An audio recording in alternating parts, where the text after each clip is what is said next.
अस्सलाम वालेकुम।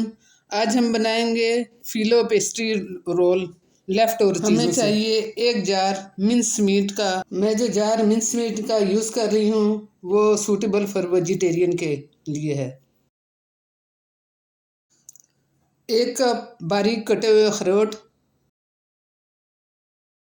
2 green Apple छोटे छोटे चाप किए हुए। अच्छी तरह मिक्स करें। आपको चाहिए फिलो पेस्ट्री शीट्स, एक बड़ा टेबलस्पून भर के मिन्स मीट का डालें। जब आपने मिक्सर डाल लिया तो एग्जैक्टली समोसा रोल जैसे हम करते हैं वैसे हमने इसे रोल कर लेना है।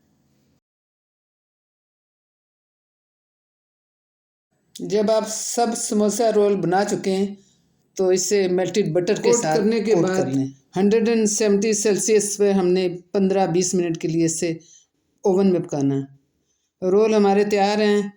एंजॉय करें और फैमिली और फ्रेंड में शेयर करें। अगर एक काट कर हम दिखाते हैं कि अंदर से कैसे दिखते हैं। मेरी बेटी का बहुत बहुत शुक्रिया मेरी मदद करने के लिए।